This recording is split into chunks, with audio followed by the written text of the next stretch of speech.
Welcome to my Food for Speed podcast, my Olympic edition, Fueling Gold. We are talking and aiming this on your fueling needs for peak performance.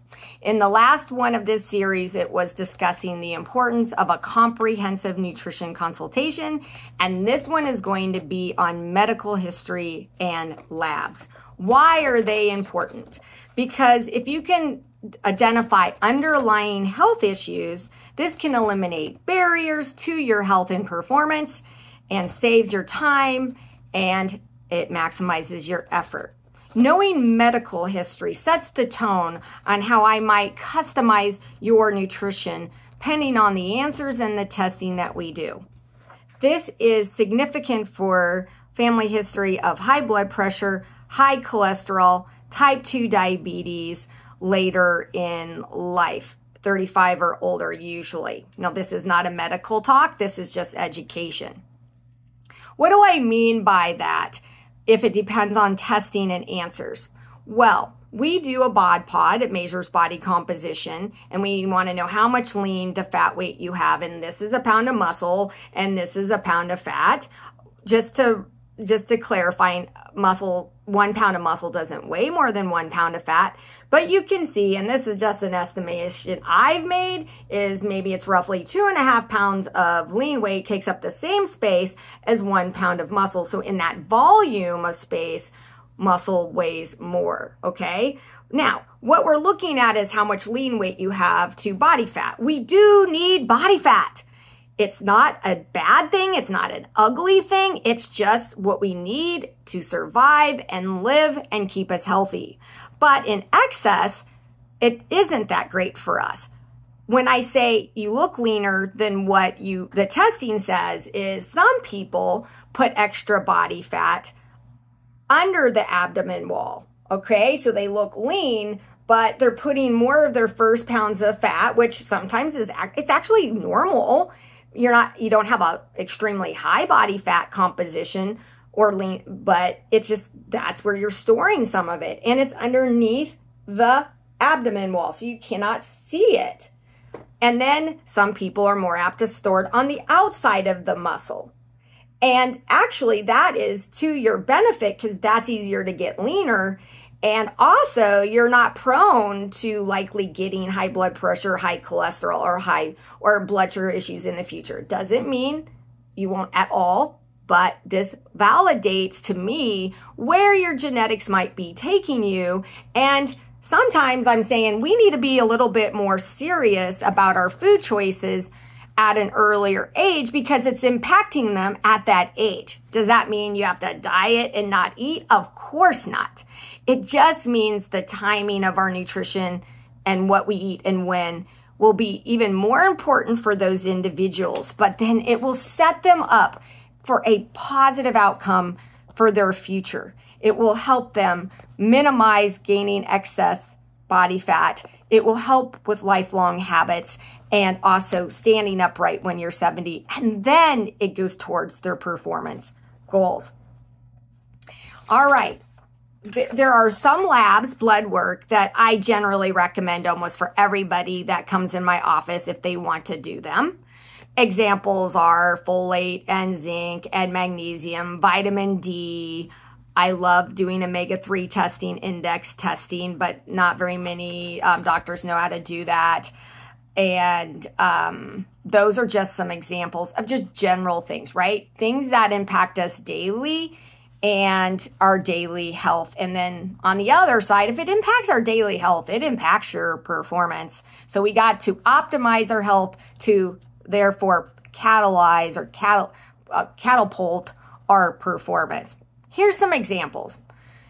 If someone comes into me and says they're really tired and the fuel in their muscles are good. All right, that's another test we do, just a little tidbit of knowledge, and I'll go into this more in a future podcast, but we use the thing muscle sound, and it just does ultrasound on the top of your legs. It's just ultrasound, and we'll actually look inside that muscle to tell us how much fuel is in there. Okay, that is dictated by if you're eating enough, and then quality and quantity 100% matters plus timing. But for the sake of today, we're just going to talk about my example with the labs.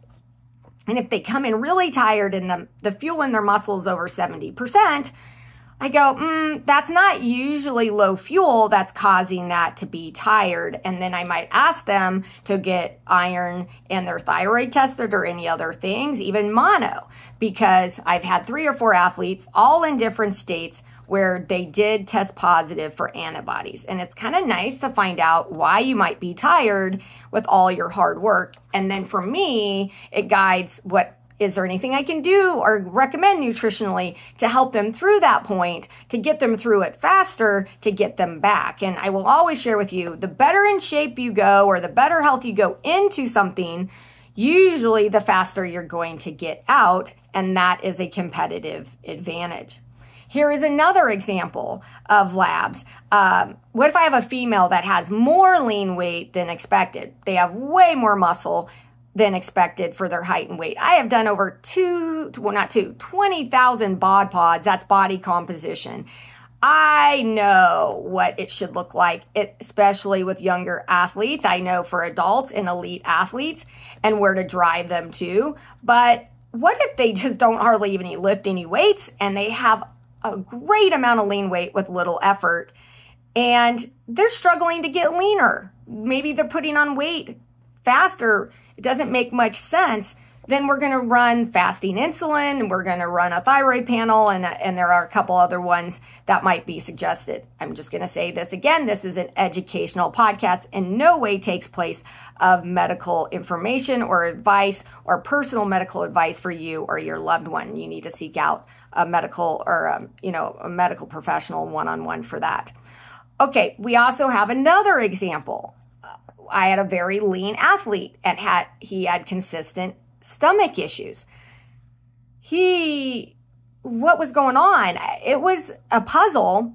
And now I do this test all the time. It has been a game changer for my office is Infinite Allergy Food Labs. I hate the name because everybody just wants to say, well, I don't have an allergy. And then they go to their allergist and they prick their skin. And I go, I do not want that. I just want the blood to be tested because I have noticed and seen through this testing that we don't always exhibit scratching and itching or have tummy issues, but he's done a lot. He's even had scopes and he couldn't keep his iron levels up and there was no example or no reasons. And we did this test and this test also does up to 3 full molds and fungus. And I kid you not, he had a gut fungus, which would explain the majority of the issues for years that cannot be explained. And now we're changing that outcome. That impacts somebody a lifetime. They could be great, but they could be greater. And how you absorb nutrients, how you use these nutrients, how your body works with them makes a difference on just general health and then your future health and your performance outcome. I really wish I would have known about this earlier. So these are all 3 examples and I'm just going to share with you. It is great. It is a great thing about being a sports RD or a registered dietitian because we are medical professionals. We can take we could take flex spending and health savings account. Some are registered dietitians in the clinical sense can get reimbursed. Maybe some sports RDs can get reimbursed, but not usually because it's prevention. But nutrition is not just about eating. It's not. I always say, if it was that, I wouldn't have a thriving business. You want to know why? Because everyone is my competition. Everyone. Everyone is my competition. So how have I shown my value and with what I do by not just saying do this, do that, but we do the nutrition, we do the intake, we can look at what you're doing labs and medical, and that's the difference. When you're actually working with a sports RD versus someone who likes to coach or says they're a nutritionist but doesn't have an RD after their name, they can't do any of this. They can just look and maybe think, oh, maybe you're not getting enough protein, or you need more fiber, or you need this. But 50% of the athletes, young, come into my office, we run into an obstacle. We have roadblocks as we go, or roadblocks on the initial assessment. I can't tell you how many times that is. So if you just see somebody who looks good, or a social influencer, a foodie, a lot of people have great intentions. It's just that they can't do or train to hear or do or suggest other things that will remove those barriers and customize it to that individual with their body at this time and place. And that's a huge competitive advantage in life and performance goals. Hope you enjoyed this tip. Have a great and healthy day.